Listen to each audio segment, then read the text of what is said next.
fast-paced and exciting game. There are different positions and roles in this sport, one of which is the libero position. In volleyball matches, the libero is a defensive specialist who plays with a different role and uniform than other players. The libero player should be easily distinguishable from other teammates. The libero wears a different colored and differently designed uniform and focuses solely on the defensive aspect of the game from the back row. The libero player typically strengthens the team's defense with their defensive skills. A team may optionally have 2 libero players. To use a libero, a team must specify this person or persons on the position sheet before the match. The libero can freely replace any volleyball player in zones 1, 5, and 6 during the game, regardless of the number of player substitution rights. Liberos cannot block, serve, or attempt to block.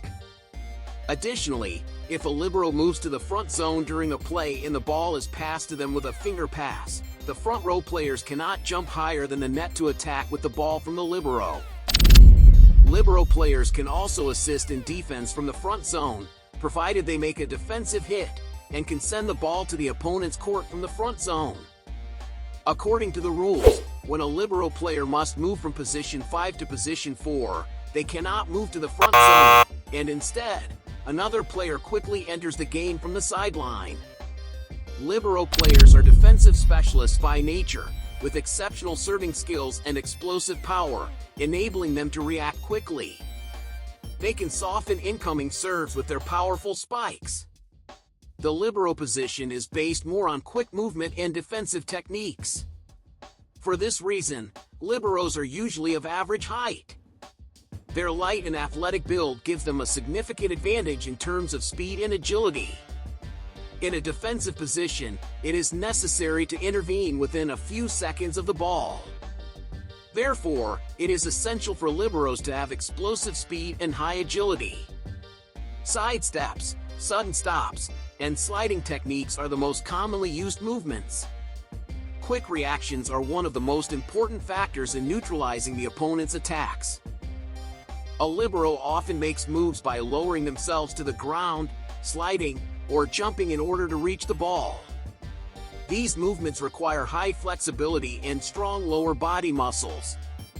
The ability to remain in a low position for extended periods is crucial for maintaining continuity in the game.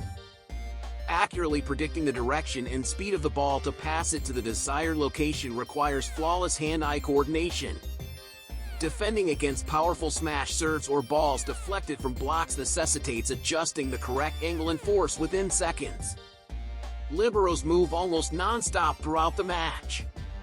High fitness is essential to return to the defensive position after each rally and maintain long-term performance. A libero with high endurance can still make effective defenses even in the final minutes of the match. Psychological factors are as important as physical characteristics. Liberos often direct their teammates and take the lead in defensive organization. Therefore, composure, constant concentration, and effective communication skills are indispensable for a libero. In summary, the libero position in volleyball requires not only technical skills but also specific physical attributes.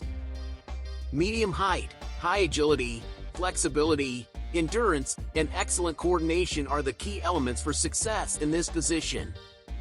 A libero with these characteristics is like an insurance policy for the team. If you want to see more content like this, please subscribe to our channel, comment on our content, and like our videos.